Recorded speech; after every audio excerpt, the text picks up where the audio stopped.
Madame l'ambassadrice, Son Excellence, Mesdames, Messieurs, chers amis de l'Institut français, bienvenue. La soirée qui nous réunit aujourd'hui clôt le cycle Europe,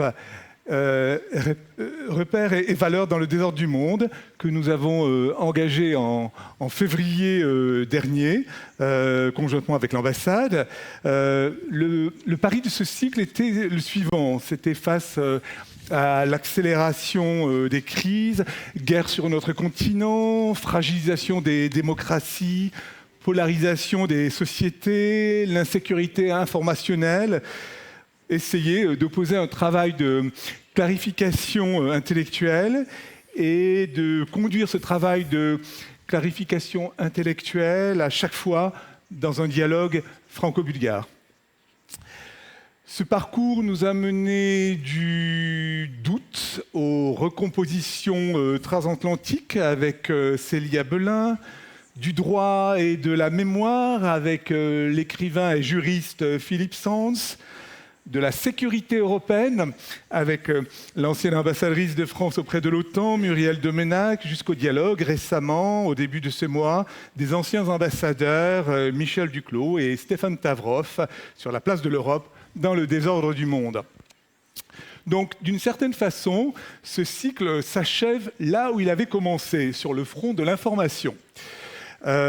Car la guerre que la Russie conduit contre l'Ukraine ne se livre pas seulement sur le champ de bataille, elle se livre aussi dans nos écrans, dans nos langues, dans nos imaginaires. Qui produit aujourd'hui l'influence russe? Par quels canaux? Avec quel récit? Pour quel public? Et avec quelle efficacité? Et surtout, comment les démocraties européennes peuvent-elles se défendre sans renoncer à ce qui les définit? Pour en débattre, nous avons le privilège d'accueillir deux des meilleurs spécialistes du sujet. Cher Maxime, Monsieur Maxime Audinet, vous êtes l'une des voix françaises qui compte sur ces questions. Vous êtes professeur à l'INALCO à Paris, vous êtes titulaire de la chaire Stratégie d'influence et de contre-influence en contexte numérique. Vous avez été de 2020 à 2025 chercheur à l'Institut de recherche stratégique de l'école militaire, l'IRSEM. Vous êtes docteur en sciences politiques et en études slaves. Vous avez consacré votre thèse à la fabrique de l'influence russe par les médias internationaux et la diplomatie publique. Votre enquête sur la chaîne Russia Today, un média d'influence d'État qui a été publié aux éditions de l'INA et que nous avons ici et que vous pourrez consulter au sein de notre médiathèque, a été couronné par le prix du livre Recherche sur le journalisme et fait référence. Et vos travaux sur l'influence informationnelle russe portent également sur l'influence informationnelle en Afrique et il y a en sous-titre dans ce travail sur l'Afrique trois mots qui vont peut-être être un peu les intitulés de ce soir, acteur, pratique, récit. Donc soyez le bienvenu à Sofia, je crois que c'est une ville que vous connaissez déjà, et donc c'est un retour en fait. Merci beaucoup. Cher Rosita Jekova, vous dirigez la Democracy Shield Task Force du Center for the Study of Democracy, ici à Sofia, un observatoire de premier plan des manipulations de l'information venues de l'étranger, de la polarisation et de la radicalisation. Forte de plus de 15 ans d'expérience dans la recherche sur la sécurité européenne, vous avez dirigé le programme Sécurité et travaillé auprès du Radicalization Awareness Network de la Commission européenne, ainsi qu'au Violence Prevention Network à Berlin. Vous allez apporter à ce dialogue de ce soir ce qui lui donne tout son sens, le regard bulgare et la perspective aussi de la résilience démocratique. Merci beaucoup d'avoir accepté notre invitation ce soir à l'Institut français. Alors, avant de commencer ce dialogue, je rappelle que nos échanges bénéficient d'une interprétation simultanée français-bulgare et bien évidemment qu'un temps sera réservé pour vos questions après ces échanges qui vont être certainement passionnants. Alors, j'ai quelques questions, je dirais 5, 6. Je me tournerai alternativement en direction de Maxime, alternativement en direction de Rosita. Et de temps en temps, je vous inviterai à nous faire part du point de vue de votre point de vue personnel sur tel ou tel point, pour le partager également. Alors, ma première question, elle va s'adresser à Maxime, en fait. Vous avez dit, c'est aussi l'intitulé de ce soir, en fait, c'est le mot mutation, donc transformation. Et vos travaux décrivent un appareil d'influence russe qui est entré d'abord en crise et peut-être après en mutation profonde depuis l'invasion de l'Ukraine à grande échelle, en février 2022. Alors je rappelle à nos amis, à nos invités, vous savez qu'après 2022, à peu près sur l'ensemble des pays de l'Union européenne, il y a eu progressivement interdiction de Russia Today et de Sputnik, le poids bien évidemment des sanctions, et puis progressivement la perte des audiences. Donc ma première question, elle est celle-ci, assez simple peut-être. Qu'est-ce que la guerre a réellement changé dans la manière, en fait, dont la Russie fait de l'influence? Donc, ce moment charnière de 2022. Alors, merci beaucoup pour votre invitation et en particulier merci Madame l'ambassadrice. Je m'adresse aussi aux interprètes. Si vous trouvez que je parle trop vite, n'hésitez pas à me faire des signes et je ralentirai. Alors, effectivement, l'invasion de 2022, elle a profondément bouleversé en fait l'espace informationnel russe et en réaction aussi d'une certaine manière l'espace informationnel européen. C'est aussi le fruit d'un processus côté européen qu'on peut qualifier, en reprenant un terme propre aux études de sécurité, d'une forme de sécurisation des influences étrangères. Autrement dit, depuis le processus a commencé avant, mais vraiment depuis 2022, ça s'est accéléré. Les influences étrangères, et notamment l'influence russe, ont été considérées par les pouvoirs publics comme un enjeu sécuritaire, comme une menace face à laquelle riposter. Et ça, c'est une approche qui, évidemment, change notre regard. Quand j'ai commencé mes travaux sur la Russie en 2013-2014, la perception de l'influence de la Russie était, en tout cas en Europe, tout à fait différente. Alors, qu'est-ce qui s'est passé après 2022 ? Il y a eu plusieurs tendances. Je vais en donner 4 principales, en essayant de ne pas être trop long. La première, sans doute la plus importante, c'est vraiment justement face aux sanctions qui ont été adoptées par l'Union européenne, cet écosystème d'influence informationnelle de la Russie, qu'on a d'ailleurs cartographié avec mon collègue Colin Gérard dans un numéro de la revue Réseau, c'est vraiment adapté à ce nouvel environnement informationnel, à la fois en contournant les sanctions, et nous on parle aussi d'un processus de clandestinisation des pratiques informationnelles de la Russie. Je m'explique, par exemple le cas le plus emblématique, ce sont effectivement les médias d'État russes transnationaux RT et Sputnik, qui ont été interdits au sein de l'Union européenne et qui ont choisi notamment, entre autres, de clandestiniser leurs pratiques en créant des infrastructures parallèles pour pouvoir continuer à diffuser leur contenu au sein de l'Union européenne. Ça s'est passé de plusieurs manières. L'une d'entre elles, par exemple, ça a consisté à fragmenter leur dispositif numérique en créant des dizaines et des dizaines de sites miroirs, c'est-à-dire des sites en fait, qui ont une URL différentes que l'URL originale et qui sont accessibles dans l'Union européenne sans recourir à ce qu'on appelle des VPN. Je pense que vous voyez de quoi il s'agit. Donc ça, c'est un premier processus qu'on voit aussi d'ailleurs dans d'autres contextes. Il se trouve que j'étais en Moldavie, je viens d'en parler avec monsieur l'ambassadeur il y a quelques temps, et bien dans certaines régions moldaves, notamment en Gagaouzie, où j'étais, il y a de la même manière des pratiques qui sont mises en place pour contourner un certain nombre d'interdictions des régulateurs locaux pour pouvoir continuer à regarder la télévision russe. Voilà. Et ça c'est un premier processus qu'on voit aussi, par exemple, cette clandestinisation par la résurgence, et peut-être qu'on en reparlera plus tard, des opérations d'influence menées par les services de renseignement russes, un petit peu comme ce qu'on appelait à l'époque de la guerre froide les mesures actives que menait le service A du KGB. On a une autre tendance, je vais passer un petit peu plus vite, mais qui consiste pour l'État russe à recentraliser son dispositif d'influence.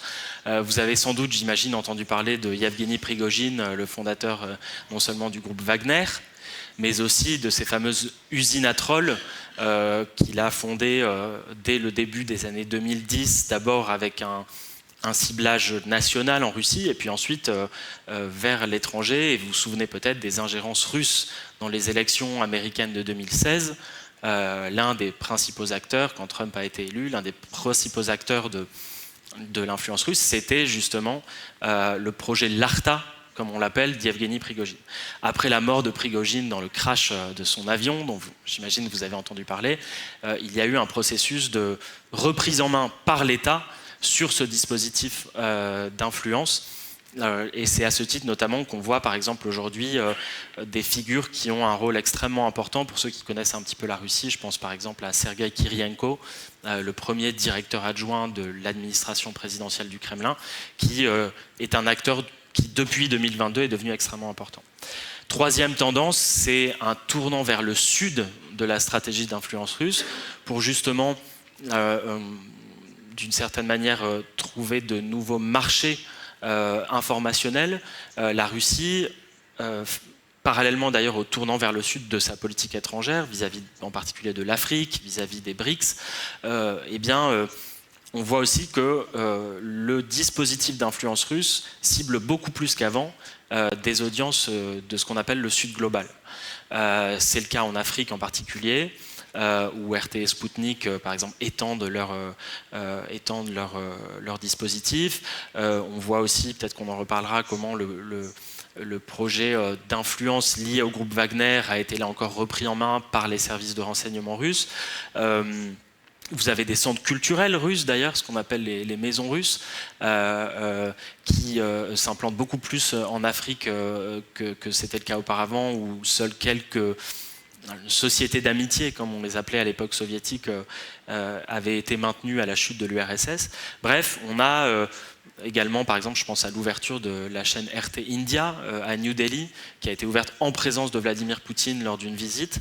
On voit vraiment qu'il y a une présence de l'influence russe dans les pays du Sud qui est beaucoup plus importante. Et puis enfin, dernière tendance, et je m'arrête là, vous avez un recalibrage des récits stratégiques russes, de ces mises en récit de la guerre en Ukraine, de ces mises en récit de l'ordre international, et j'en reparlerai peut-être notamment avec le retour d'une rhétorique anticoloniale, tous les récits évidemment qui ont été mis en place pour justifier l'agression russe en Ukraine, et ça c'est aussi un gros travail de recomposition des discours et des récits sur lequel je travaille.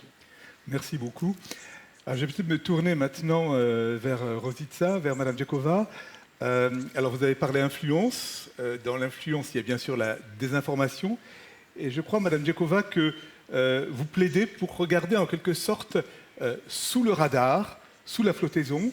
Vous considérez que la désinformation n'est que la partie émergée de l'iceberg et qu'au-dessous, il y a la captation des médias, les leviers économiques, les réseaux d'intermédiaires jusqu'aux réseaux criminels. Et qu'est-ce qu'on voit en fait quand on accepte de regarder l'ensemble du système?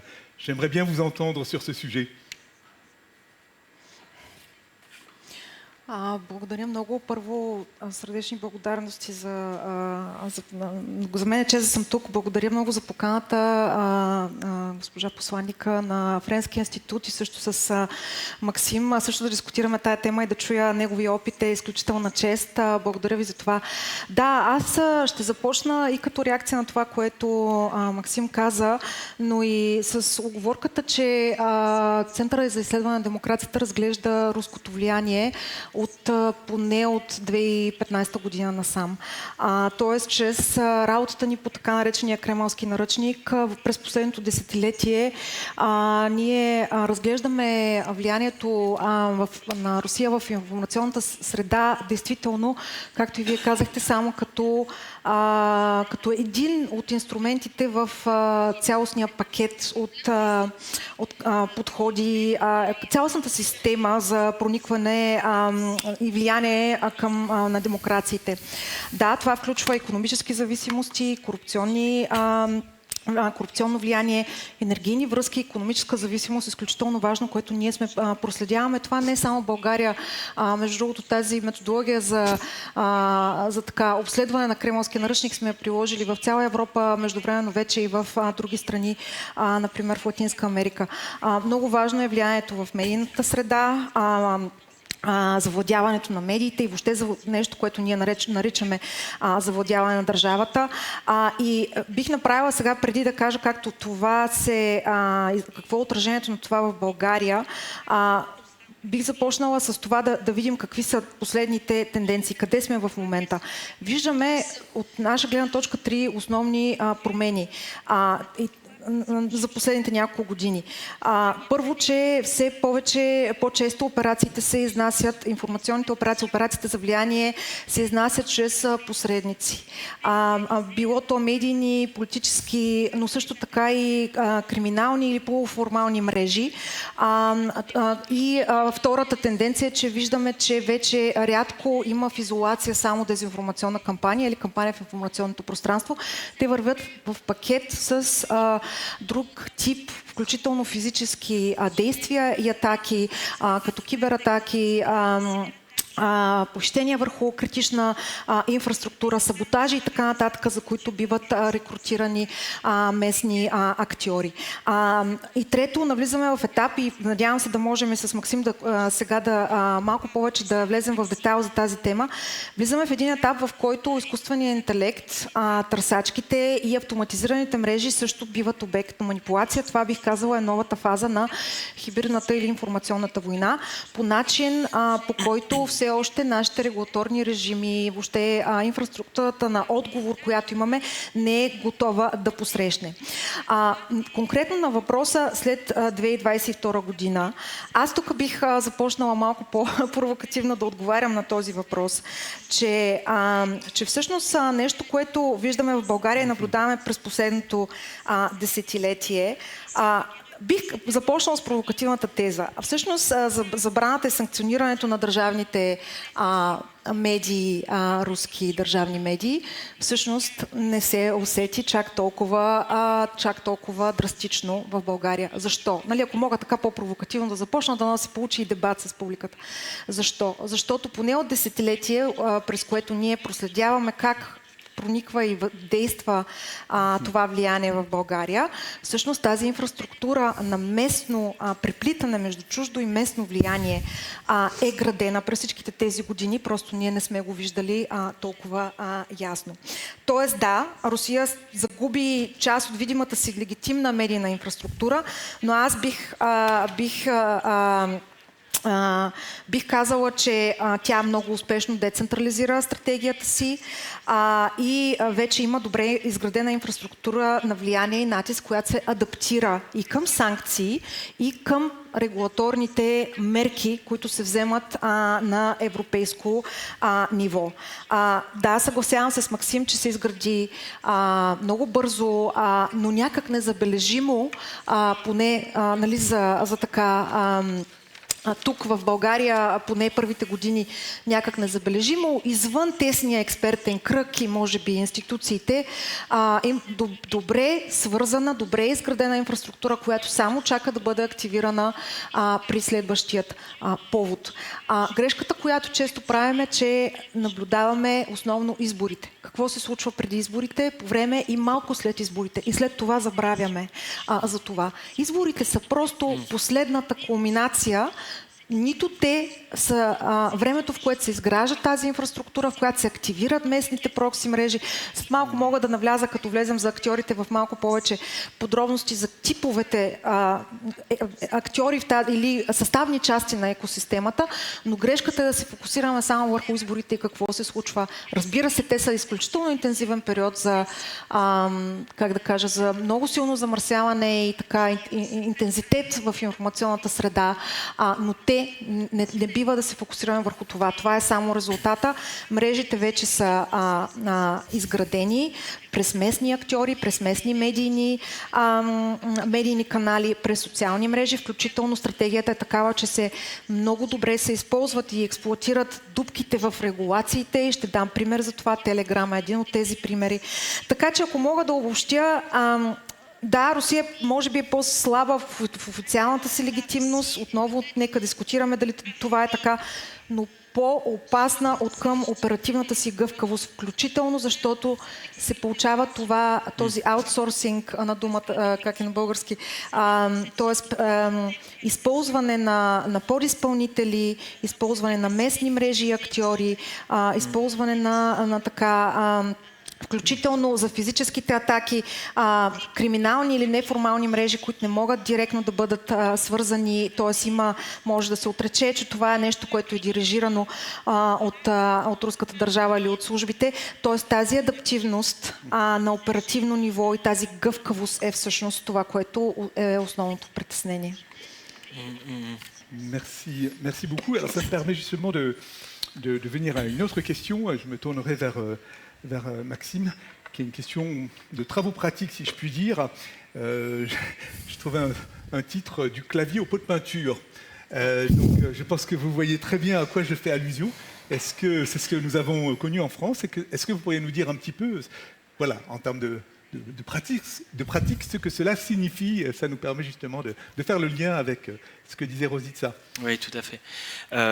Alors là, vous faites référence effectivement à quelque chose. J'aime bien d'ailleurs le titre, parce que ça doit sans doute aussi nous rappeler constamment que il ne faut pas uniquement se concentrer sur l'espace numérique quand on parle d'influence russe, et puis surtout parce que déjà il y a un héritage à l'ère pré-numérique d'un certain nombre de pratiques contemporaines qui peuvent être hors numérique ou dans le numérique. Et donc c'est important aussi d'avoir à l'esprit qu'on est face à des acteurs qui s'inspirent d'un savoir-faire qui existe depuis des décennies en Russie, puis auparavant en URSS. Et puis aussi de comprendre cette compatibilité, cette articulation entre des opérations physiques et des opérations numériques.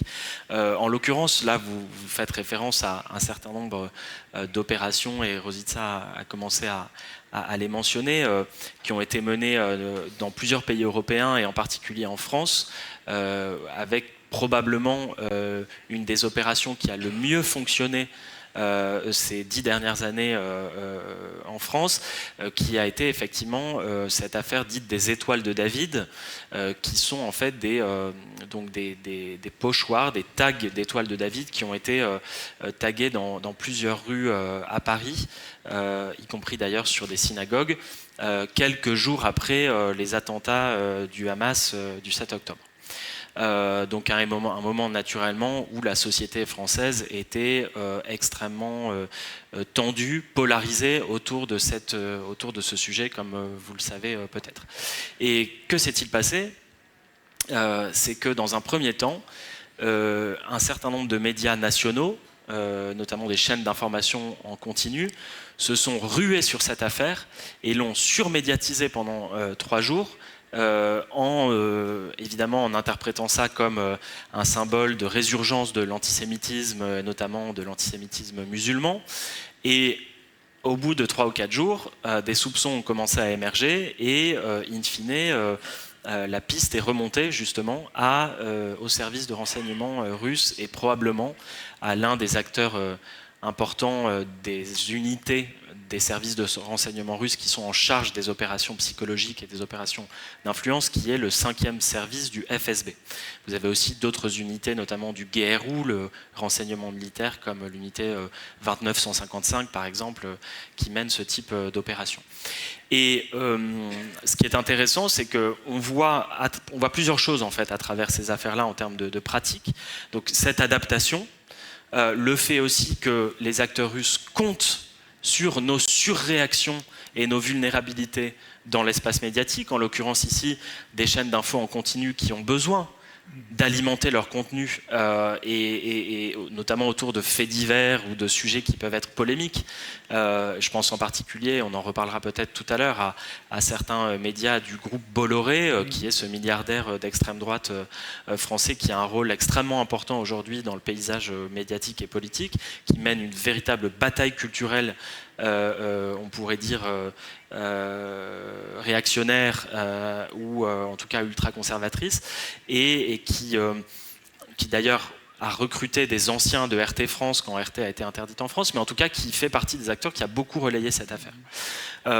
Et ça, c'est évidemment important, y compris hors des périodes électorales, comme vous le disiez, Rositza, et je rejoins complètement ce qui a été dit. Et dans le même temps, on voit que c'est aussi une adaptation des acteurs eux-mêmes par ce phénomène effectivement d'externalisation, de sous-traitance, en l'occurrence ici, à des agents qui sont souvent issus de pays d'Europe de l'Est. Donc il y a eu des citoyens moldaves qui ont été impliqués, des citoyens bulgares.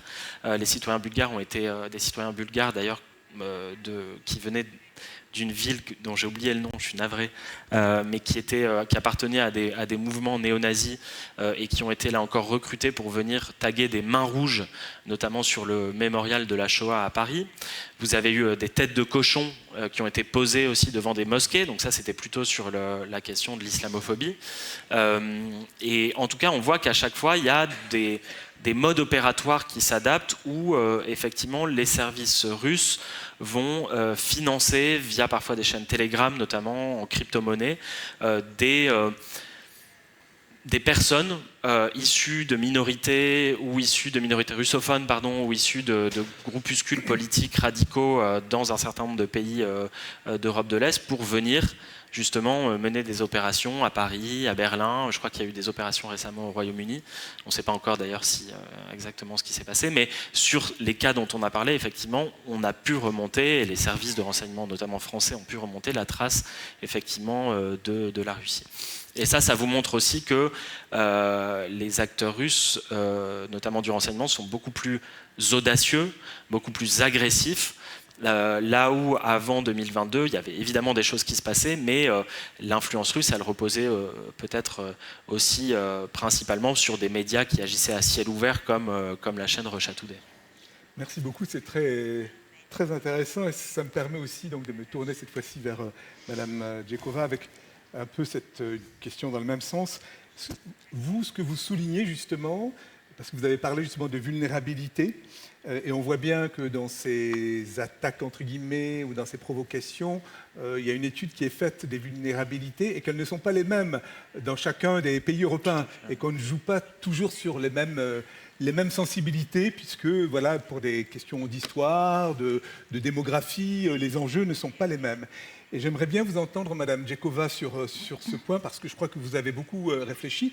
Et puis à un autre aspect, parce que tout à l'heure, on a parlé de désinformation, mais vous avez souligné, et vous soulignez dans vos recherches et dans vos travaux, un autre aspect qui est, à mon avis, très, très intéressant, qui est que dans la désinformation, il ne s'agit pas simplement de convaincre, mais il s'agit en fait de, comment pourrais-je dire, de polluer, de saturer, de fatiguer en fait par une surcharge informationnelle qui va un peu dans tous les sens. Et j'aimerais bien vous entendre sur ces aspects que je trouve aussi très, très passionnants. Да, аз бих искала да продължа малко в тази линия,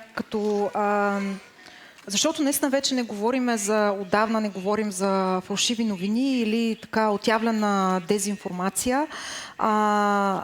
Тук вече говорим по-скоро заиграване с реални страхове, това така известно ни е на всички, и търсене наистина на замърсяване на средата. Аз ще дам един конкретен пример за това, свързан също и с изкуствения интелект, но също така и това постоянно, как да кажа, посяване на съмнение, на объркване, на съмнение, на разделение и подкопаване на доверието в институциите и въобще в демократичния процес. Може би тук първо ще започна с един пример. Това го виждаме много често и по време на изборите. Аз искам да спомена обаче тази кампания специално, защото тя беше много така показателна. Ние правихме проследяване на така информационните операции в България, сега за изборите април. И всъщност видяхме как машината работи в перфектен синхрон. Всъщност един от основните наративи беше в момента, в който правителството обяви, че предприема мерки, активира европейски инструменти за справяне с дезинформацията и чуждото влияние. Това стана мигновено атака, обект на атака от паралелно чужди, т.е. от руската дезинформационна машина, но и от местните мрежи. Беше изключително интересно да се наблюдава, защото тук пътечката не е така спусната от Русия директно от Кремъл дезинформационна кампания, която се разпространява по някакви канали и така нататък. Да, имаше го това, включително през добре известни мрежи, които са добре така обследвани, през добре познатите чужди операции, които оперират и във Франция, в Германия, т.е. Допелгенгър, където имаме така имитиране на легитимни източници, медийни, журналисти и така нататък. Имаше го това, но това не беше основния, това не стигна до българската аудитория. Това не беше основното. Паралелно с това ние видяхме как се подхвана този аргумент, че едва ли не Европейския съюз, включително българското правителство, ни готви румънски сценарий, т.е. че ще бъде доказана манипулацията на изборите и те ще бъдат анулирани точно както в Румъния, въпреки че въобще нямаме такива индикации, че се случваше нещо подобно като в Румъния. И това беше обвързано с много поднаративи, как всичките инструменти, които имаме за справяне с дезинформацията, сами по себе си са намеса и влияние, вмешателство от страна на Европейския съюз с цел изборите да бъдат опорочени. Това видяхме, че се разпространи буквално за минути. Имаме данните, обследвали сме ги. Буквално за минути през местни мрежи. Тоест ние имахме едно координирано, масирано разпространение на този наратив през включително медийни местни медии, включително през социалните мрежи. Тоест, тук вече говорим наистина за много бързо развиваща се кампания. Тоест, целта на това е нещо да се делегитимират официални институции, мерки за справяне и като се замислите е много ефективно. Самият инструмент за справяне с дезинформация бива легитимиран. Така че това е единия пример. Другия пример, който искам да дам, защото това наистина е нещо, с което ние още не знаем как да се справим. И това е вече информационни операции, които не целят директно да влияят върху аудиторията. Ние миналата година направихме едно такова изследване. Всъщност това е една мрежа Правда, която всъщност операцията се нарича Portal Combat. Всъщност е френска институцията, която за пръв път разкри тази мрежа. Viginum, това е агенцията френската за противодействие на дигиталната манипулация. Какво е опасното тук? Вече не говорим за наративи, така да се повлияе директно върху аудиторията, да бъдат насочени в едната или в другата посока. Тук говорим за едно по-невидимо ниво на информационната среда. Тук говорим за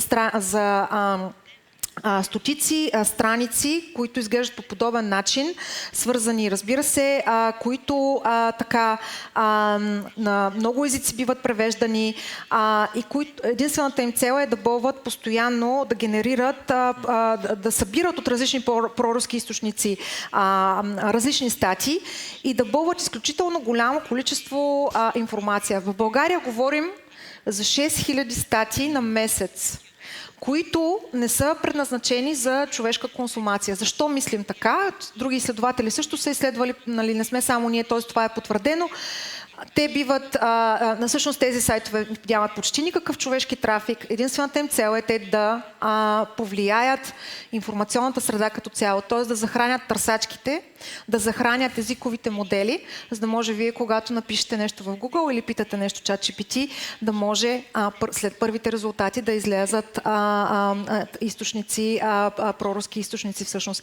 Това е съвсем друго ниво на влияние и нито нашата регулаторна рамка, нито имаме механизмите да изследваме доколко това заразяване на изкуствения интелект е напреднало и как да се справиме с него. Тоест тук вече наистина говорим за по-невидим слой на влияние. Нали, бих спряла тук, защото това е нещо, което е установено в много страни и все още се търсим начин как да възпрем ефекта върху самата инфраструктура, през която ние набавяме информацията си и решаваме алгоритмите решават кое да ни покажат първо и кое да считаме за достоверно.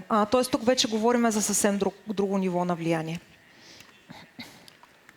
Merci beaucoup.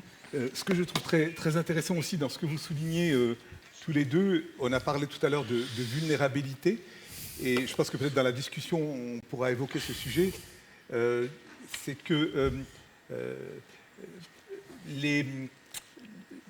les enjeux d'influence qui se mettent en place touchent des choses qui sont vraies dans nos sociétés.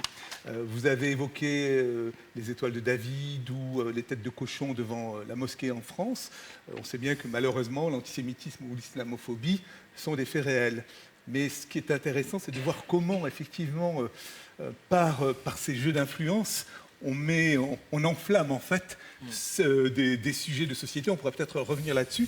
Et ça me permet de faire le lien avec l'importance des récits, en fait, le narratif. Et je vais peut-être me tourner d'abord vers Maxime concernant justement le narratif de la désoccidentalisation du monde, ce discours anticolonial qui est adressé à ce qu'on appelle le Sud global. Et la Russie qui ainsi se pose en artisan de la paix, entravé par les Occidentaux, et ça résonne ça peut résonner en tout cas dans le Sud global. Et puis il y a un autre narratif qui prend de plus en plus d'ampleur dans les divers pays, c'est la lassitude des opinions face à une guerre qui dure, puisque maintenant cette guerre d'agression, ça fait plus de 4 ans, elle est plus longue maintenant que la Première Guerre mondiale, je crois. Et donc il y a une lassitude des opinions, on travaille aussi ces lassitudes-là.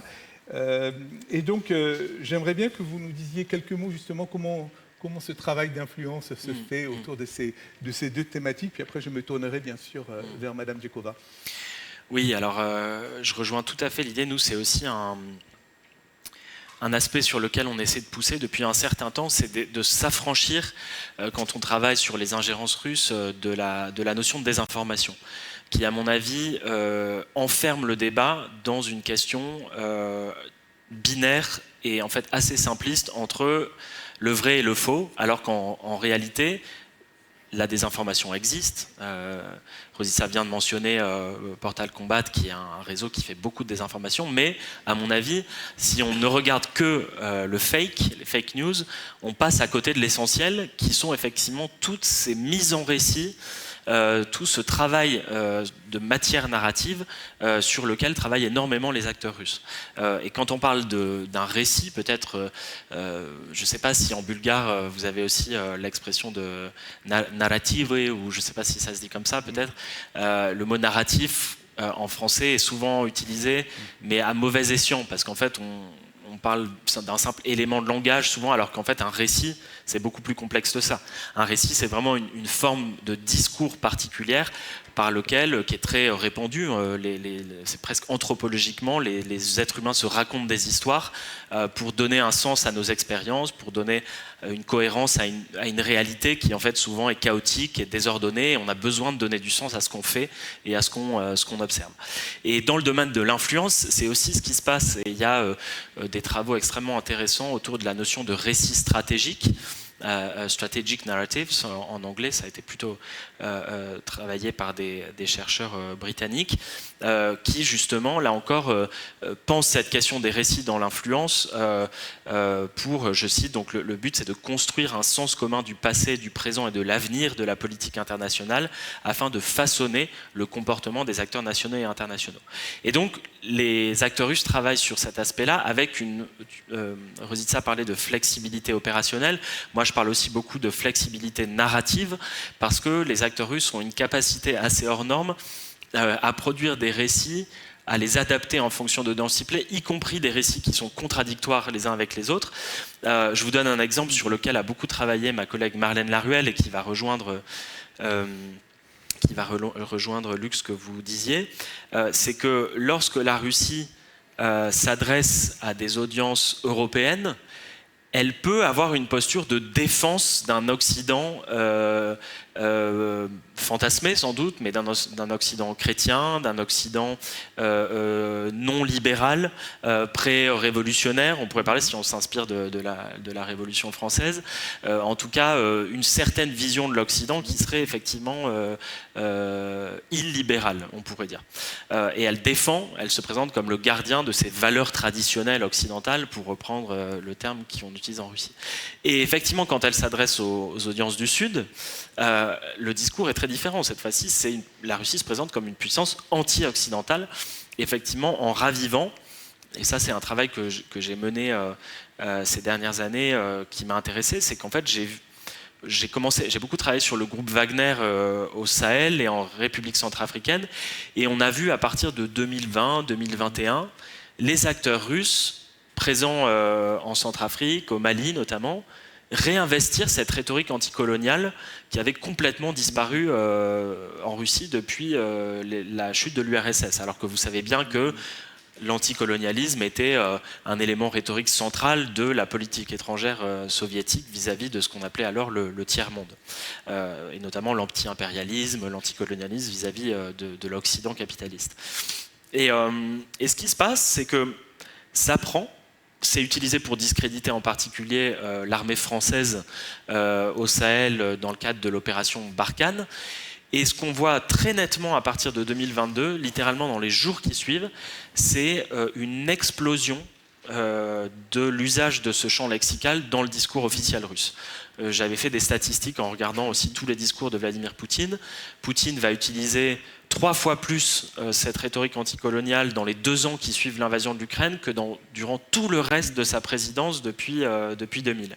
De la même manière, les médias comme RT vont mobiliser cette rhétorique en Afrique, les élites politiques russes, ça apparaît même dans les doctrines de politique étrangère, et donc on voit très bien que cette rhétorique anticoloniale, elle devient un des principaux récits stratégiques de la Russie en guerre pour s'adresser aux pays du Sud. Et quand je dis récit stratégique, il faut bien comprendre que en fait, c'est comme des espèces de colonnes vertébrales narratives sur lesquels vont ensuite venir se greffer des dizaines, voire des centaines de micro-récits qui vont être utilisés de manière beaucoup plus conjoncturelle. Pour vous donner d'autres exemples de méta-récits que vous connaissez sans doute, il y a ce récit conservateur, anti-progressiste, qui consiste à dire que l'Occident est décadent. Il y a cette notion de Gayvropa que vous connaissez peut-être donc en russe. Il y a aussi un autre récit plus messianique, civilisationnel, qui est articulé autour de la notion de monde russe, qui est un récit fondamentalement impérialiste qui notamment vise à coopter les minorités russophones ou ce que les Russes appellent les compatriotes de l'étranger. Vous avez aussi un récit qui est très diffusé en Europe, qui est ce récit illibéral, souverainiste, eurosceptique. L'idée, c'est vraiment de présenter la démocratie libérale et l'état de droit comme un système politique dysfonctionnel qui ne parvient pas à juguler le conflit ou les conflits qui surgissent. C'est pour ça que quand on va venir parler d'islamophobie et d'antisémitisme, c'est justement pour raviver ce type de tension, pour critiquer l'Union européenne, pour mettre en valeur les questions de souveraineté, évidemment à géométrie variable, parce que quand il s'agit par exemple de l'Ukraine ou de la Géorgie, cette souveraineté n'est pas respectée. Et puis on a enfin ce récit anticolonial qui est aussi articulé à cette question de la notion de multipolarité. La Russie cherche aussi à se présenter comme une puissance par ces récits qui va accompagner la transition de l'ordre international vers un monde post-occidental, post-libéral.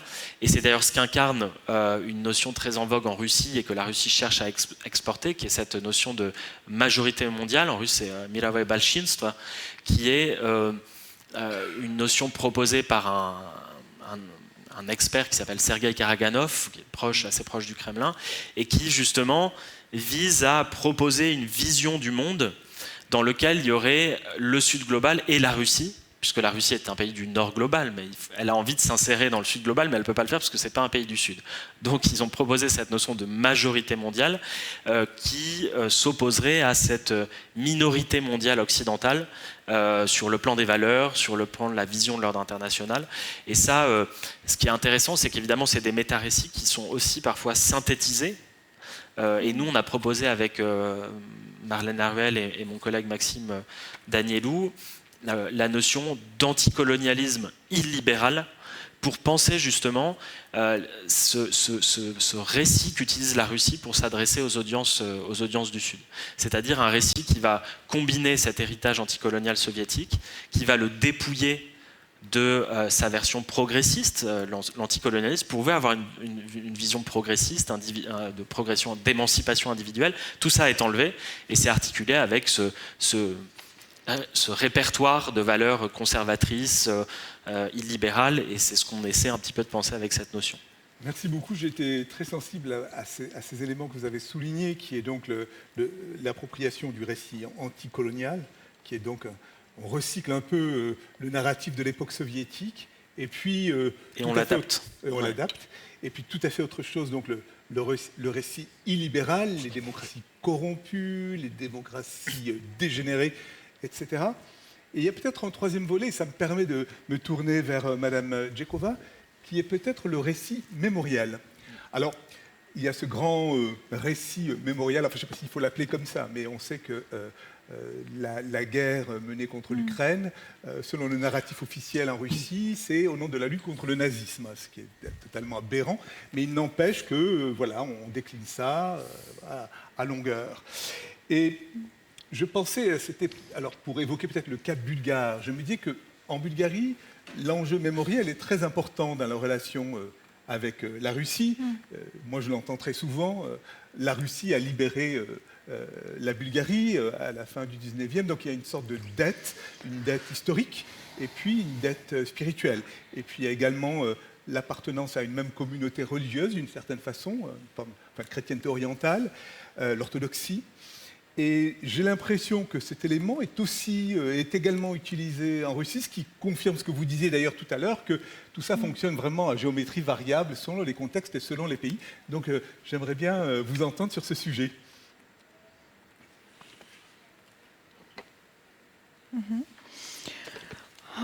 Да, аз първо, разбира се, ще се съглася с Максим, че трябва да спрем да говорим за дезинформация, фалшиви новини и така нататък, защото тези така наречени наративи, те не са напълно измислени. Те стъпват върху реални страхове, слабости, културни особености и после ги организират например, в антизападен геополитически разказ. Мисля, че думата на български за наратив е точно разказ. Разказ, послание, ние също доста разсъждаваме как точно да я преведем, но наратив също навлиза в нашето пространство вече. И тук, да, културният аспект е много важен. Например, имаме данни, правим много често социологически проучвания за общественото мнение, за нагласи и така нататък. И там се вижда този, как да кажа, например, повече хора от българското население считат руските хибридни операции за заплаха. Много повече хора, отколкото Русия. Когато ги питате обаче за Русия, заплаха ли е за България, процентът е много по-нисък. Тоест това вече показва нагледно всъщност. Но аз не считам, че е само. Разбира се, че тези наративи много умело използват местните особености. Но ако трябва да редуцираме, ние в момента изследваме също и най-малките съставни части на един наратив и в момента правим такова сравнително изследване в 13 европейски държави. Франция е една от тях, надявам се скоро да мога да споделя повече данни, но те се повтарят. Те са най-малката цена, ако трябва да го наречем като ДНК-то на един наратив, който той пътува на различни места, просто приема местно локализиране и напасване. И мисля, че да се върнем на уязвимостите, ако трябва да назова най-силните наративи в България, те са ясни и сравнително устойчиви, като стъпват, пак казвам, върху икономически страхове и така нататък. И първия, доста устойчив е, че Европейския съюз, Западът отнема българския суверенитет.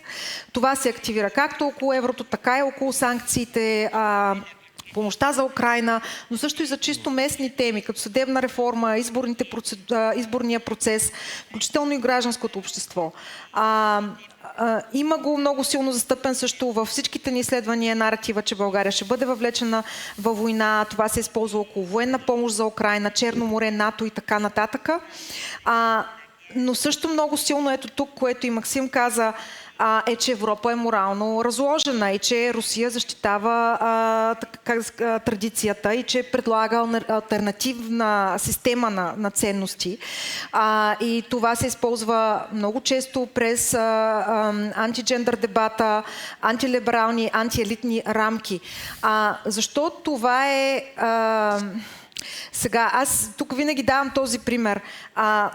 Понеже по-рано в разговора говорихме за какъв е директният ефект. И ако си мислим, че може да измерим директния ефект, значи първо ефекта на акумулиране, защото България не е обект на многогодишно, как да кажа, един постоянен фон от този тип послания, наративи, разкази, които се променят, разбира се, в зависимост от геополитическата установка и според темата на деня, билата местна или външна.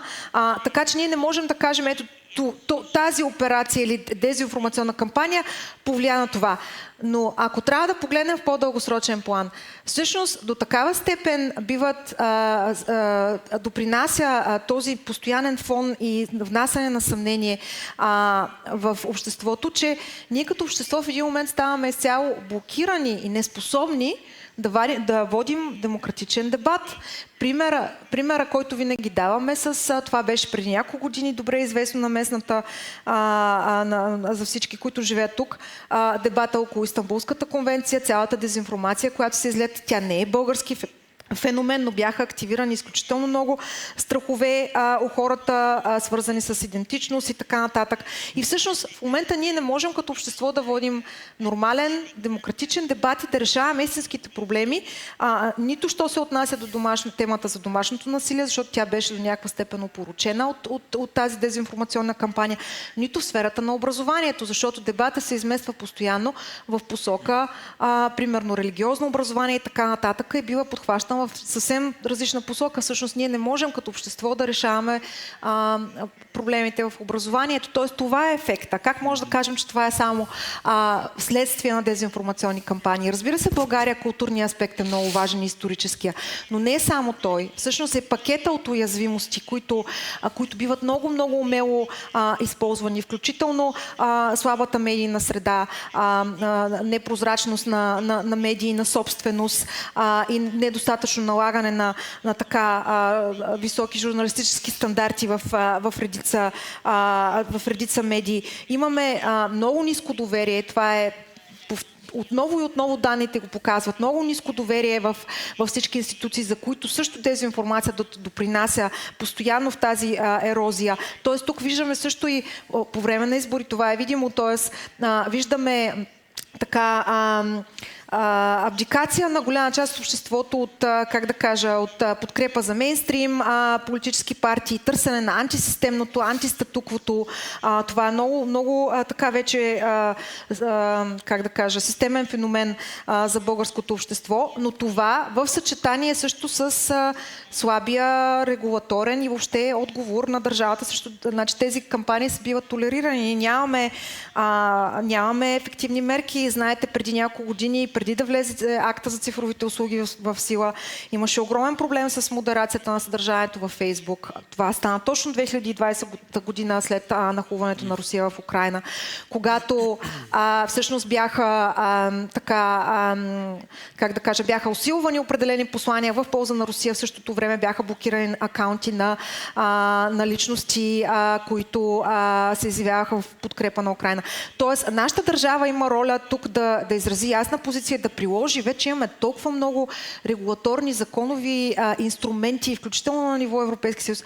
Но първо ние трябва да свършим нашата работа тук, за да може те да бъдат приложени. Тоест, липсата на всякаква реакция легитимира до известна степен и всъщност води до това, че как да кажа, разходите за тези кампании в България са много ниски, т.е. бариерата за тях е много ниска. Трябва да направим как да кажа, по-трудоемко, по-скъпо навлизането на този тип кампании в обществото. Отнесох се малко от темата за културното и историческото, но мисля, че така пасва на въпроса също. Merci beaucoup. Merci beaucoup. Alors, je vais me tourner maintenant vers Maxime. Je crois que vous avez envie de nous parler d'une dame. Vous avez parlé de certaines, je crois, Madame Ksenia Fedorova, n'est-ce pas? Et donc c'est vrai que c'est une personne qu'on évoque beaucoup. Il y a des articles, voilà. Donc j'aimerais que vous nous disiez un petit peu qui elle est, ce qu'elle fait, quelle est son influence. Et c'est aussi une façon, parce que je voudrais laisser le temps aussi au public pour les questions, de s'acheminer vers mes toutes dernières questions, c'est aussi une façon de réfléchir sur comment nous, les démocraties, on peut se défendre et comment on peut se défendre sans remettre en cause ce qu'on appelle la liberté d'expression.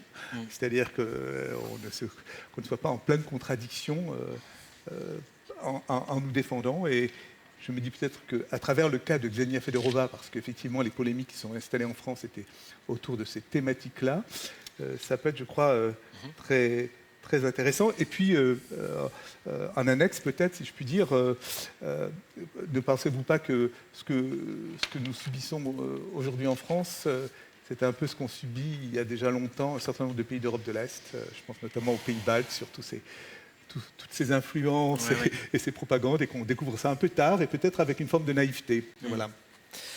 Alors, je voulais juste, si je peux ajouter une toute petite chose, parce que ce que disait Rositsam a vraiment fait écho à des choses qu'on a pu observer sur un autre espace qui est donc la Moldavie, et notamment donc la Gagaouzie dans le sud, où en fait on a fait une enquête où à la fois on a mené des entretiens auprès de responsables locaux ou des gens tout simplement dans cet espace, et en même temps on observait aussi, on a fait un terrain numérique pour observer comment circulaient les récits pro-russes dans cette région, et on en est à un de nos résultats, c'est vraiment cette question de la manière dont les acteurs russes et pro-russes de ces ingérences vont instrumentaliser, voire arsenaliser la marginalité et le sentiment d'exclusion des populations locales. Et je trouve que ça fait beaucoup écho à ce que vous disiez.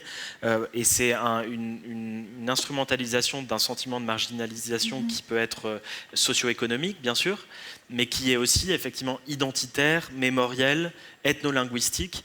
Et ça, je pense que c'est une clé pour comprendre aussi la réception, l'efficacité de la réception de ces récits, et qui effectivement ne doit pas exonérer les pouvoirs publics qui cherchent à lutter contre ce phénomène de prendre le problème à la racine, de comprendre que si ce sentiment de marginalisation réel ou fantasmé, d'ailleurs, après ça dépend des contextes, persiste, eh bien effectivement il y aura toujours un terreau fertile pour ces ingérences, et ça vaut aussi évidemment pour des pays d'Europe occidentale. Je pense notamment à la manière dont la chaîne Russia Today avait réussi à capitaliser sur le mouvement des Gilets jaunes, par exemple en France, il y a encore quelques années. Alors du coup, ça me permet de faire la transition avec ma meilleure amie, je plaisante, Ksenia Fyodorova. Je dis ça parce qu'il se trouve qu'elle m'a aussi intenté un procès en diffamation pour cet ouvrage que vous avez là, que j'ai fini par gagner heureusement avec mon éditeur au bout de 4 ans. En fait, Ksenia Fyodorova, c'est l'ancienne directrice de RT France.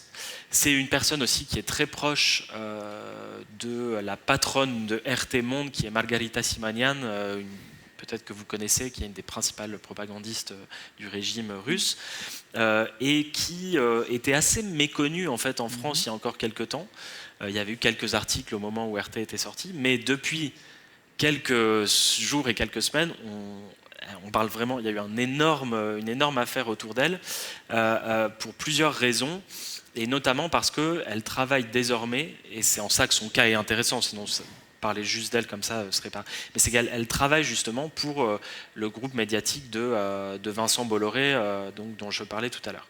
Elle a été recrutée par ce média, et elle véhicule aujourd'hui toutes les semaines, littéralement au mot près, le récit officiel russe sur la guerre en Ukraine, en disant par exemple que la guerre en Ukraine, finalement, c'est l'Occident qui est responsable à travers l'expansion de l'OTAN à l'est de l'Europe, qui est une notion bien connue, évidemment en ne mentionnant jamais aussi que ce sont aussi des pays souverains qui, pour des raisons qui leur sont propres, ont choisi de rejoindre une alliance de sécurité, en parlant systématiquement aussi par exemple de la russophobie en France, surtout, et c'est là que ça devient plus complexe, c'est qu'en fait, parfois, elle tient des propos qui vont être aussi pas directement, entre guillemets, pro-russes. Par exemple, elle a écrit un livre publié, d'ailleurs, dans une maison d'édition qui appartient au groupe Bolloré, qui s'appelle Fayard, qui a changé, d'ailleurs. Fayard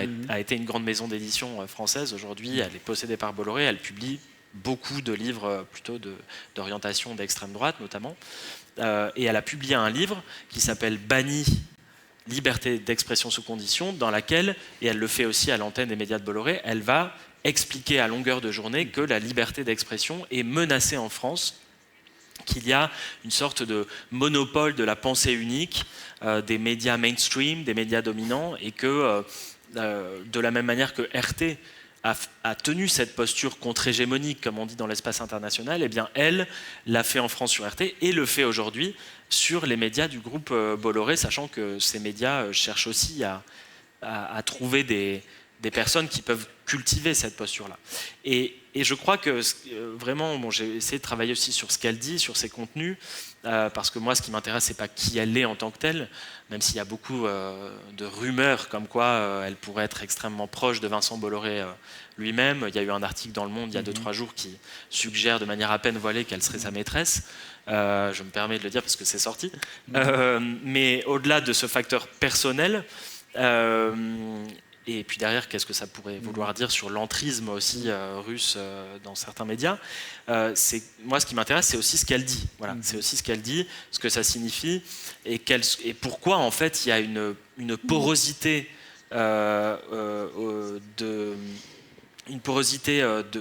au récit russe dans un certain nombre de médias. Vous avez peut-être entendu parler aussi du fait que Sergueï Lavrov, le ministre des Affaires étrangères russe, a été invité sur le journal de France 2, donc la chaîne publique française.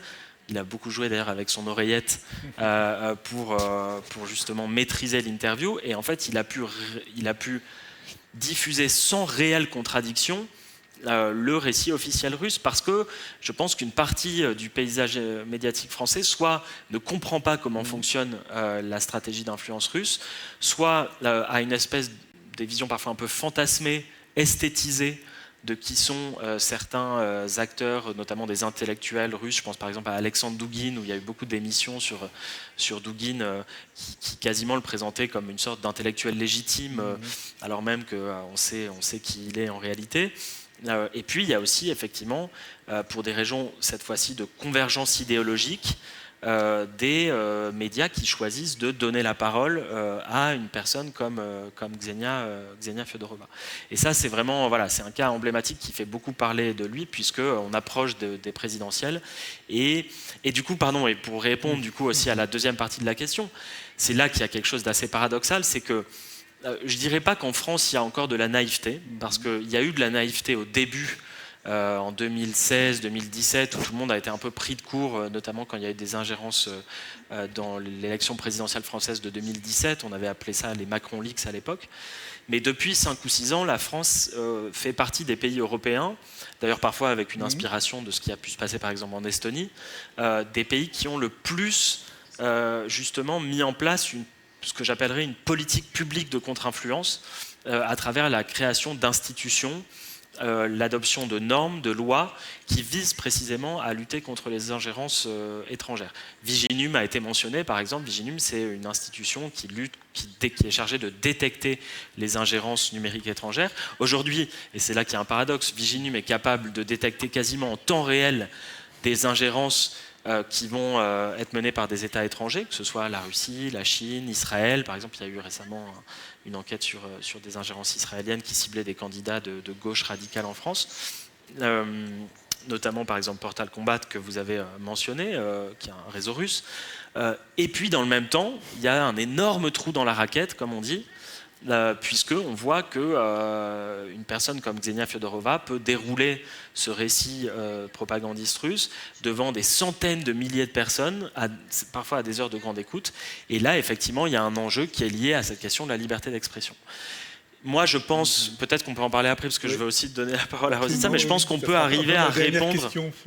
Non, j'en reparle après, je veux pas monopoliser. Alors justement, donc, cette dernière question, en fait, à vous deux, sur justement face à toutes ces menaces que nous avons pu décrire, ces enjeux d'influence, la désinformation, des aspects de propagande, comment nous, les démocraties, on peut se défendre? Alors vous avez mentionné quelques outils qui existent chez nous en France. Vous allez peut-être nous dire quels sont les outils qui existent au niveau européen et comment on peut se défendre tout en restant une démocratie, tout en respectant le pluralisme d'opinion, tout en promouvant la liberté d'expression. Et il y a une sorte de ligne de crête que je trouve extrêmement complexe et il n'est peut-être pas facile d'avoir une réponse satisfaisante, mais si vous pouvez nous donner quelques pistes, et ensuite j'inviterai nos amis à échanger avec vous. Alors c'est un peu ma dernière question.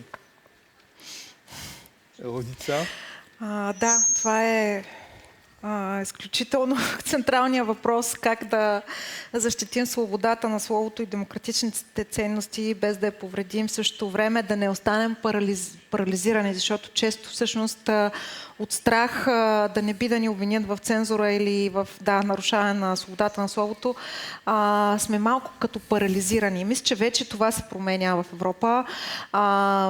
Много по-добри са институциите и на европейско ниво и по страни в това да разкриват и комуникират на обществото. Особено такива доказани операции за влияние, включително откъде тръгват, кой ги финансира и така нататък. Трябва да станем доста по-ефективни в това нещо и да малко да спрем защото в нашата сфера основно фокус е все още върху наблюдение. То е едно много реактивно, бавно наблюдение. Тоест аз мисля, че вече ние имаме инструментите, включително техническите и капацитета това да се случва по-бързо, за да може обществото на време да е информирано за точно агенции като Visionum, разкрити доказани операции. Другата урок, който сме научили е да се измести фокуса от идеологиите и наративите сами по себе си, а върху поведението и специфично координираното неавтентично такова. Давам един много прост пример. Миналата седмица бях в Брюксел, имах среща с депутат от Европейския парламент, който казва, добре, аз когато публикувам нещо за съвсем такава нормална, скучна политика, нямам в социалните мрежи почти никаква, как да кажа, реакция и не получавам никакво внимание. В момента, в който аз се снимам с Кая Калас и пусна тази снимка, армии от тролове нападат моите постове всъщност. Тоест, тук говорихме много за нали, за Русия, но всъщност не е достатъчно за социалните платформи и социалните мрежи като актьор в уравнението. Те не са неутрално поле на, как да кажа, неутрални пространства за разговор. Всъщност те имат огромна отговорност и всъщност как да направим така, че като оставим на страна регулации, санкции и така нататък, всичкото, което е много хубаво, да спрем предлагането на този тип, нали, информация, наративи, операции. Но какво правим с търсенето? Това, което и Максим каза, защо има ресептивност в обществата? Защо всъщност социалните платформи като медиум не усилват друг тип съдържание, по-позитивно? Знаем всички това клише, което е вярно, виждаме го и като изследователи, че по-токсичното съдържание, разбира се, бива измествано по-напред от алгоритма. Зависи за коя социална мрежа говорим. Други явления, като имаме масово производство на съдържание от изкуствен интелект в TikTok, когато говорим за избори, огромен процент от съдържанието е генерирано през изкуствения интелект. Потребителя не може да различи вече кое е създадено с изкуствен интелект и кое не. Включително там имаме регулации, които не се налагат достатъчно.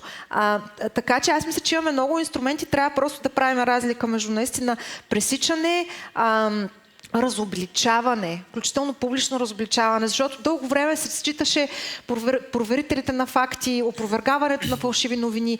Да, важно е, но имаме и данни за това, че тези, които са най-склонни да вярват на дезинформация, конспиративни теории и така нататък, те не се влияят от съдържанието, което проверителите на факти създават. Тоест, ние като демократично, въпросът големия за мен е, като демократично общество, защо не можем да използваме, разбира се, по легитимен, морален, етичен и демократичен начин същите подходи, не същите подходи като авторитарните сили, а по-скоро как посланието, демократичното послание да бъде също толкова емоционално и ангажиращо към аудиториите и как да накараме също и социалните мрежи да усилват това съдържание. Това е големия дебат. Също говорим много за дългосрочна когнитивна устойчивост на обществото и като кажем това, често се свеждаме само до медийна грамотност и как медийната грамотност и обучението по медийна грамотност трябва да е част от обучението от най-ранна възраст. Окей, но вече не говорим само за медийна дигитална грамотност. Вече говорим за грамотност по отношение на изкуствения интелект. Хората не разбират това, което виждат като алгоритъм, какво е информацията, която им се предлага, доколко тя е курирана от изкуствения интелект. Тоест вече говорим за много други видове грамотност, включително емоционална такава. Защо не говорим повече за това хората да са информирани чисто емоционалното и психологическото влияние от дезинформацията и пропагандата. Тоест, мерките са комплексни. Аз мисля, че вървим в правилната посока, но някак си много прекалено плахо, прекалено срамежливо все още, прекалено реактивно. Това е проблема. И по-скоро, и последна точка бих казала, доверието и начина, по който институциите комуникират. Всъщност, миналата седмица на същото пътуване до Брюксел имахме едно събитие, в което събрахме представители на Европейската комисия, на Европейския парламент и инфлуенсър от поколението Gen Z, т.е. създател на дигитално съдържание, за да видим сблъсъка наистина на начина на мислене и начина по който особено младите хора комуникират и консумират съдържание и колко всъщност са се раздалечили, как да кажа, вижданията. Т.е. стигаме ли до младите хора през същите канали? Т.е.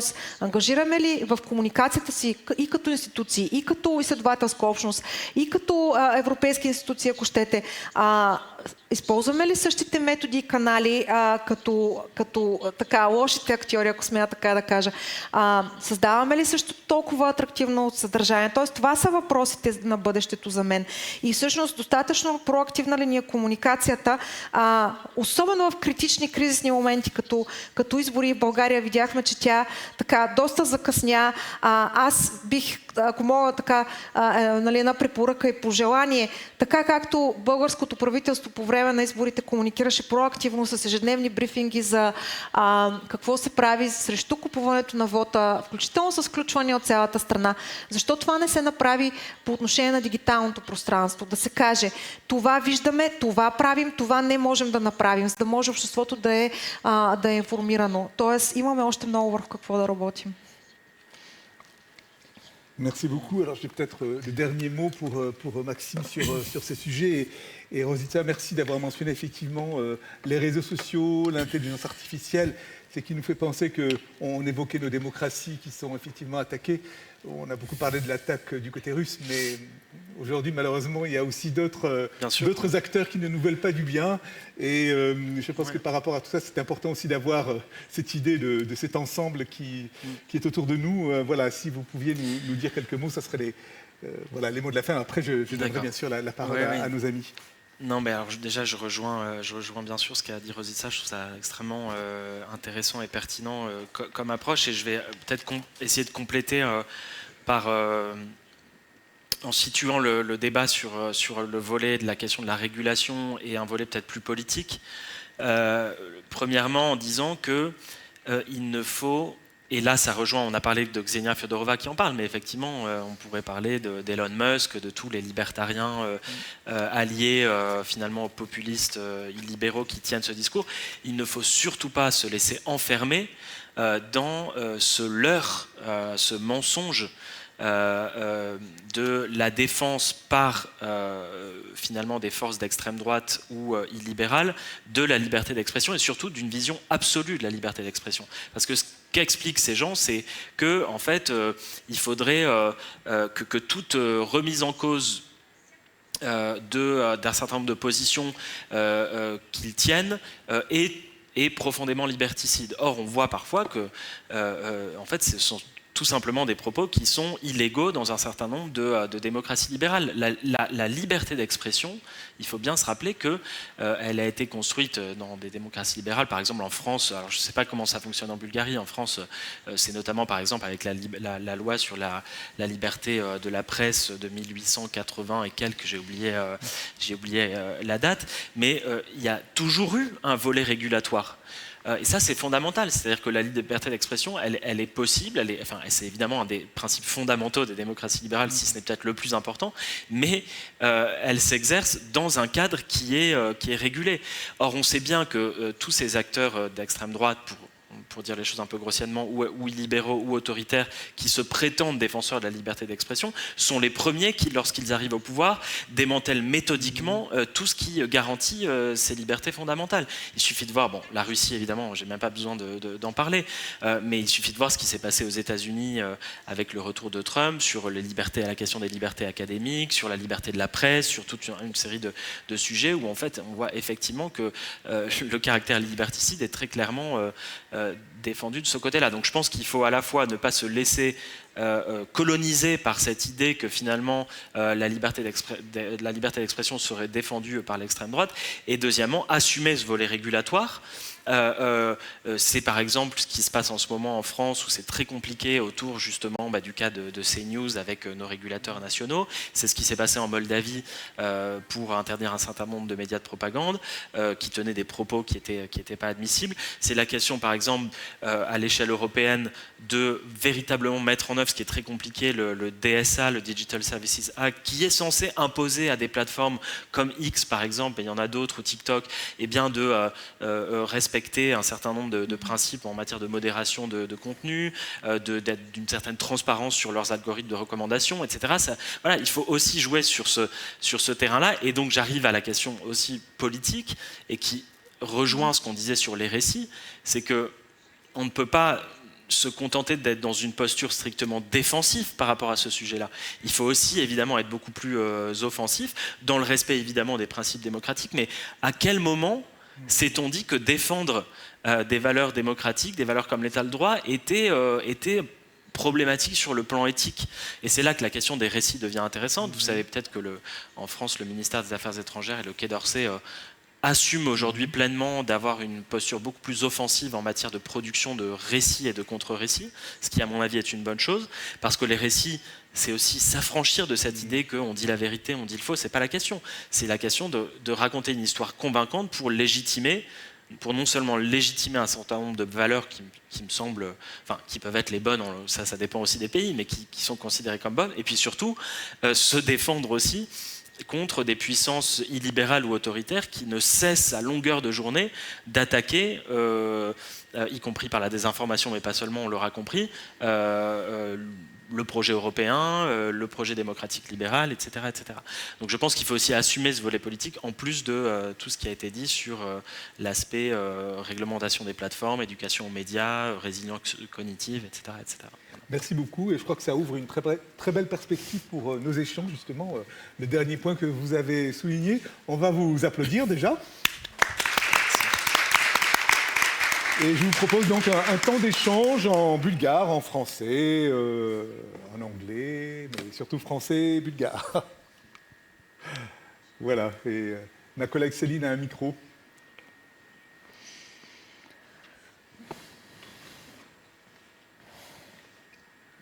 Bonsoir. Ça fonctionne, oui. Bonsoir, Jérôme Kell de l'ambassade de France. J'ai une question pour Madame Djekova.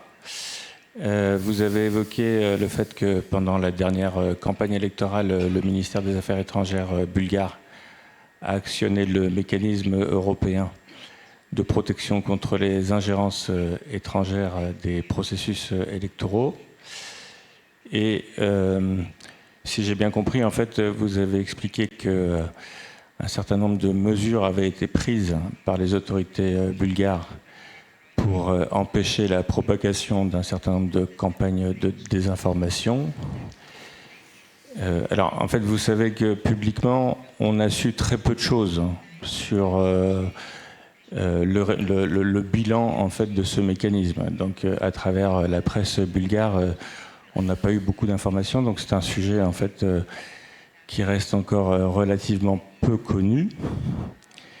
Et si j'ai bien compris en fait votre propos, vous avez expliqué que d'une part, des ingérences russes avaient été explicitement détectées et quand elles ont été repoussées.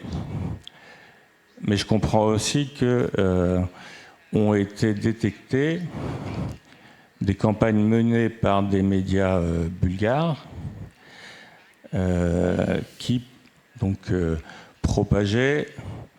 Alors, j'ai pas bien compris si vous parliez en fait de fake news ou si vous parliez de narratifs clairement produits par la Russie et donc relayés par des médias bulgares. Et je voulais aussi en fait que vous précisiez les médias bulgares auxquels vous songiez. Est-ce qu'il s'agit de réseaux sociaux ou est-ce qu'il s'agit véritablement de médias bulgares, c'est-à-dire des journaux, des revues en ligne, pour comprendre de façon un peu plus claire ce à quoi vous faisiez référence? Merci. Много въпроси в един. Ще започна да отговарям последния начин. Значи, първо,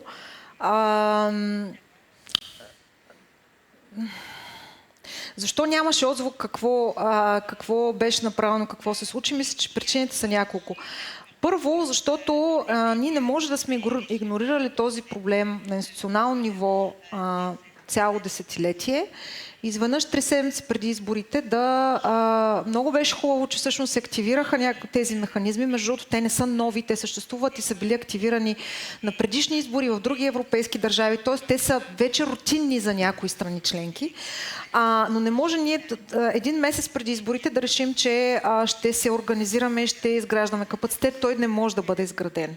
Сега, тук правя една оговорка, че все пак включително и ние, Център за изследване на демокрацията, от много години прави обучения на различни институции и структури точно в тази посока. Какво е дезинформация, какво е чуждестранно влияние, включително как да се разследва това в дигиталната среда и така нататък. Въпросът е, че не е имало до сега политическа воля това да бъде приложено на практика и да се създаде истинска организация. Това служебно правителство предприе тези стъпки, направи се някаква организация, но пак казвам, ние не може без да си напишеме домашното и да сме го написали вече преди изборите, да искаме някакъв ефект. Тези инструменти са помощни инструменти, те не са основното. Давам един пример, защото настъпи също така объркване. Има два механизма. Единия е по линия на външните министерства, другия е по-скоро за организации от гражданския сектор, включително такива проверяващи факти и разследващи. Дезинформация, където по-бързо да се докладва на онлайн платформите, ако се установят някакви нарушения. И тук вече идвам по отговора си на втората част от въпроса, защото по време, преди изборите и след това, може би десетки пъти отговаряхме на същия въпрос. Всъщност имаше ли, нямаше ли чужда намеса, руско влияние и така нататък. И може би първо да кажа, че това, което беше установено до голяма степен е неавтентично координирано поведение. И тук идва интересната част. И гражданския сектор и изследователски центрове публикуваха такава информация. Всъщност ние вече виждаме, че политическите актьори, почти всички в България, се възползват по същия начин от тези, подходи, за да избутват, така да се каже, на преден план определено съдържание. Тоест, чрез различни координирани мрежи, чрез бот мрежи и така нататък. Това вече е нормалност, това не е някакво изключение. Въпросът е в реакцията, защото това съдържание може да бъде докладвано в социалните мрежи могат да си решат, окей, тук установихме, тук не установихме нарушение на нашите правила. Разбирате ли, нямаме от наша страна, от българска страна, така решителност и знание как ние да накараме тези инструменти да работят в наша полза. Не бих казала, съвсем директно да отговоря на въпроса, не бих казала, че сме наблюдавали в България на тези избори такава директна отвън оркестрирана операция, каквато виждахме на другите избори. Но пак казвам, и с това започнах, това е така, защото тези послания, тези операции, тези наративи, те вече са много добре се разпространяват през местни мрежи. И да, имаме нива на инфраструктура, описали сме ги много ясно, те са публикувани, ясни са. Имаме нива на инфраструктура, имаме местни мрежи от местни медии, които препират и превеждат и разпространяват дословно информация от руски медии. Това е известно в България от много години, много актьори са го казвали и всъщност няма регулаторен отговор на това нещо. Между другото, не е само за България, просто тук е много системно. Тоест, разбирате ли, това съдържание, което казваме е санкционирано и така нататък, то си влиза в мейнстрима в България по този начин, защото оттам вече през тези медии, които постоянно го разпространяват, има цяла инфраструктура от канали в социалните мрежи и така нататък. Да вземем Телеграм. Телеграм не е определена като най-рисковата, не най-рискова, но тя не влиза в тази категория под европейската регулация на най-големите онлайн платформи, които са с над 45 милиона потребители в Европа. Те са всъщност изключително важен инструмент в България, по който ние имаме координирано, свързано с руски операции мрежово поведение, за което никой нищо не прави. И това, разбира се, пак не е само български феномен, но това е добре обследвано. Ние наблюдаваме трайно над 30-40 канала в Телеграм, които бълват по стотици статии от руски източници на ден. Отговор няма за това, което се случва в Телеграм.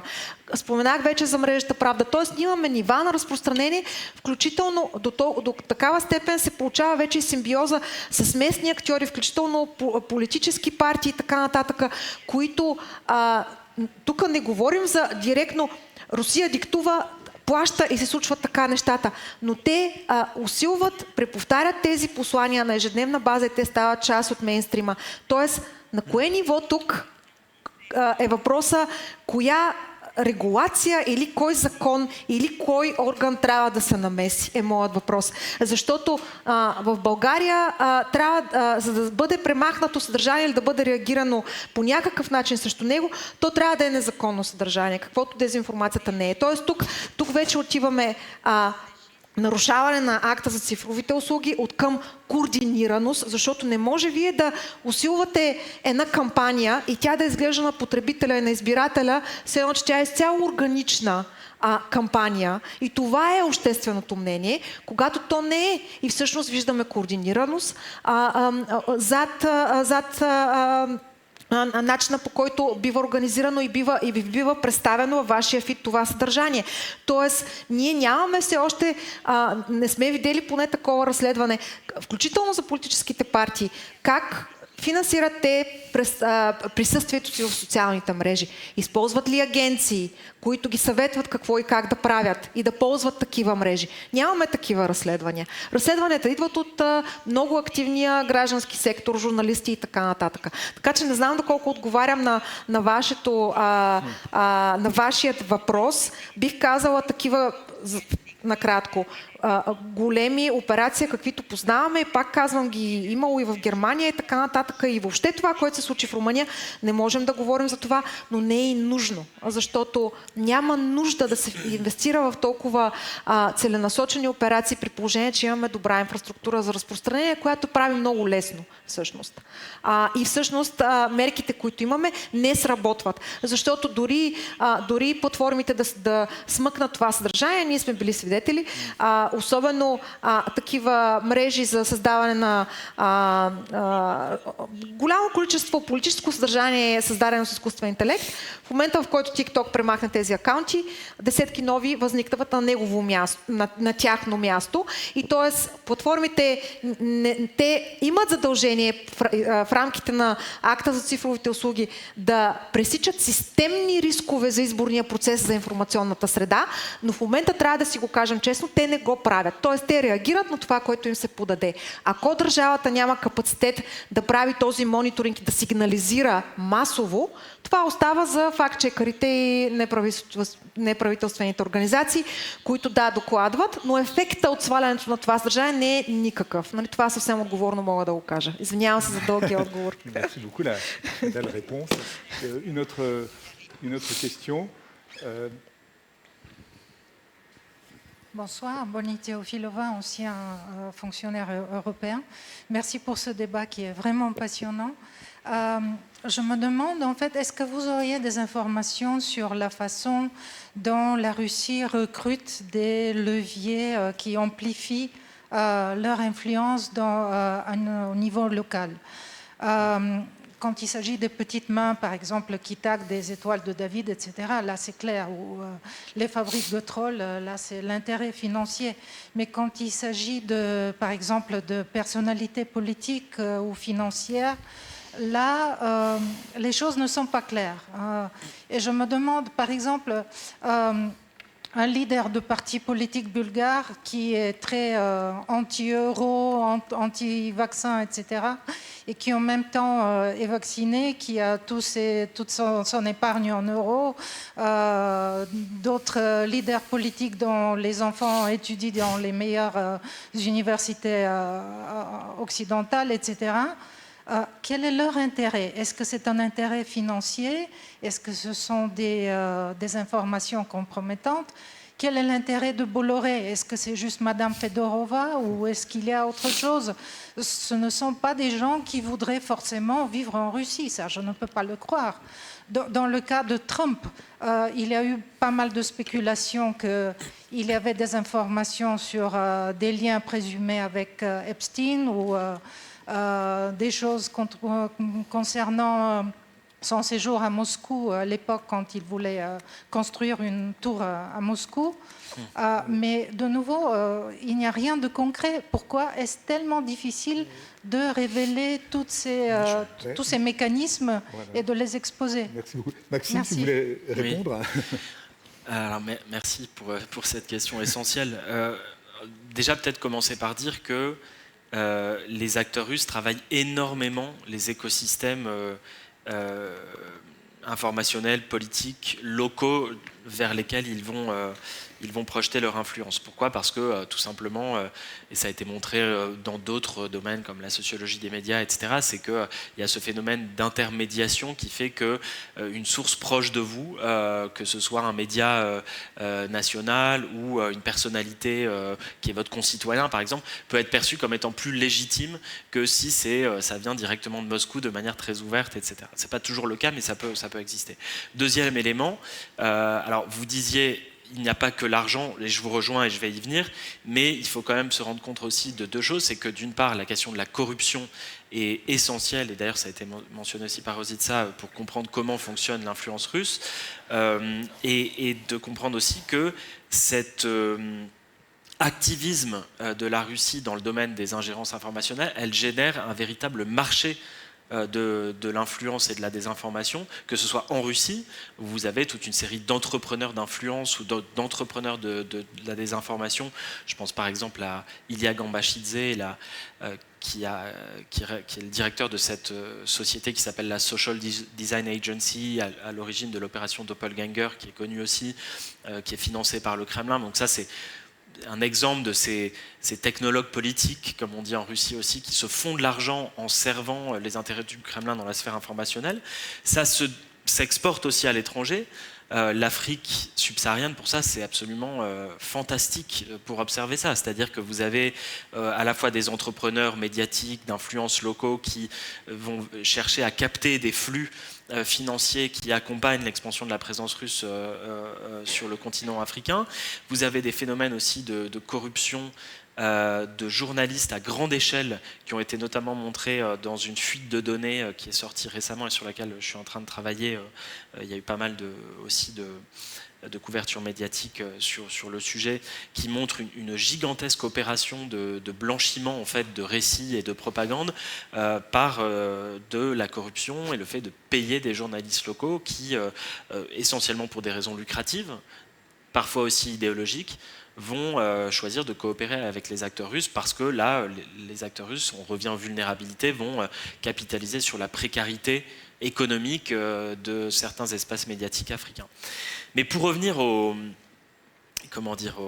grosses têtes, on pourrait dire, je ne sais pas comment les qualifier, donc ces responsables politiques, ces responsables de médias, pourquoi Bolloré ou pourquoi d'autres choisissent effectivement de coopérer avec la Russie ? Là, je pense qu'il faut aller sur l'autre terrain qui est celui de la bataille culturelle, pour reprendre le terme de Gramsci, qui est très utilisé en ce moment à l'extrême droite. Mais c'est qu'effectivement, il peut y avoir, on sait qu'il y a des convergences idéologiques transnationales, illibérales. Alors quand je dis illibéral, ce terme est assez, je vous renvoie aux travaux de Marlène Laruelle encore, qui pense vraiment, qui utilise ce concept qui renvoie en fait à des idéologies extrêmement diverses. C'est pas que à un conservatisme réactionnaire, ça peut être aussi d'autres formes d'idéologie. Mais il peut y avoir en fait une volonté de ces acteurs dans une vision d'ailleurs assez horizontale. Moi, je suis assez contre une vision verticale de l'influence russe qui consisterait à penser qu'il y a les marionnettistes russes qui influencent des gens qui ne comprennent absolument pas ce qui leur arrive. J'essaie d'horizontaliser la réflexion en pensant justement ces convergences idéologiques qui font qu'à un moment donné, Vincent Bolloré, pour reprendre son cas, trouve un intérêt à diffuser sur ses antennes une parole pro-russe, parce que ça peut servir son projet idéologique personnel, qui est un projet ultra-conservateur. Ça peut servir aussi sa vision de l'espace médiatique, qui est une vision contre-hégémonique, anticonformiste. Donc il y a l'idée, c'est en tenant une parole et en couvrant par exemple la guerre en Ukraine avec un angle un peu pro-russe, c'est une manière aussi de se distinguer d'autres chaînes d'information en continu avec lesquelles il est en concurrence. Là, il y a le facteur personnel qu'on a mentionné, je ne vais pas y revenir, mais qui, semble-t-il, est quand même assez important. Mais voilà, il peut y avoir, en fait, c'est une diversité de motifs qui peuvent être lucratifs, militants, idéologiques, mais qui font, et parfois tout en même temps, qui font qu'à un moment donné, on a ces liens et ces convergences qui vont venir se tisser. Après, pour les responsables politiques bulgares, je ne pourrais pas répondre, mais Rositsa a sans doute une idée. Merci beaucoup. Peut-être encore une dernière question, parce que malheureusement le temps avance. S'il y avait encore une dernière question. Alors peut-être moi j'ai envie de vous poser peut-être à tous les deux une toute dernière question. Qui est, effectivement, vous êtes tous les deux, vous êtes des experts, tous les deux vous êtes des chercheurs, vous avez fait travail académique. C'est pas, vous vous intéressez à ce sujet depuis plusieurs années déjà, et toutefois, après-demain, vous allez participer à une table ronde, Maxime, organisée par le ministère de l'Europe et des Affaires étrangères, qui est voilà, sur ce sujet.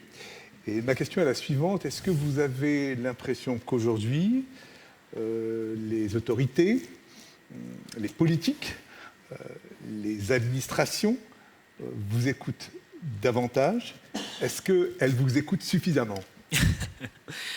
Alors, Rosица, peut-être que vous voulez répondre d'abord. Искам се да вярвам, че е така. При всички положения, поне дебата присъства много по-видимо и усилено в публичното пространство. Мисля, че това, че все пак сме част от Европейския съюз и вижте, много е важно също така сътрудничеството между различните страни, защото тези кампании те не спират, разбира се, отдавна тези тактики не познават национални граници. Е много важно да говорим за тези неща, защото същите тактики, които се използват на едно място, те биват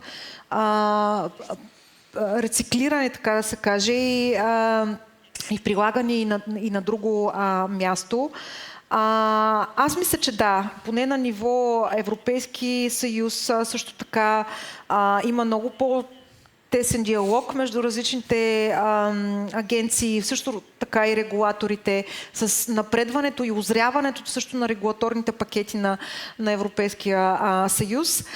Относно България ми се иска също да съм оптимистична, но предвид, че когато политическата воля винаги е голямо предизвикателство, но пък мога да кажа, че когато ние провеждаме обучения за държавната администрация, за служители от различни министерства и агенции, интересът е много голям. Това ми дава надежда, защото всичките ни обучения са изключително добре посещавани, има много интерес, има все по-така,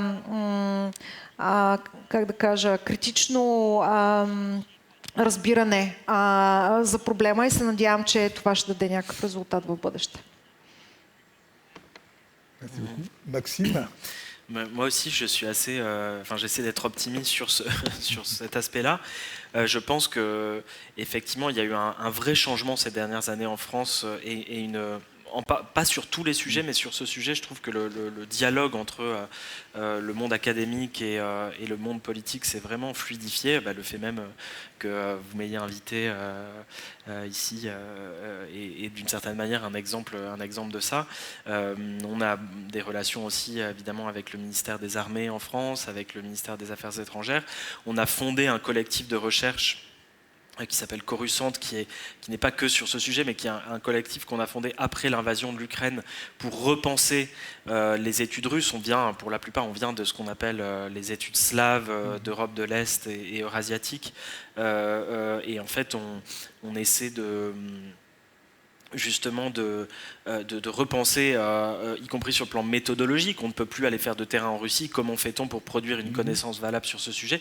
Et dans le même temps, on essaie vraiment aussi de favoriser ce dialogue avec les pouvoirs publics. Alors, il y a une tradition française de défiance du monde académique vis-à-vis du monde politique qui est ancienne, je ne veux pas refaire toute l'histoire de la pensée critique française, mais en tout cas, nous, on estime maintenant que compte tenu du contexte stratégique et politique dramatique à certains égards, en tout cas extrêmement tendu, eh bien il faut être capable de renforcer ce dialogue, et je dois dire que la mayonnaise prend assez bien, on pourrait dire, pour prendre un terme culinaire,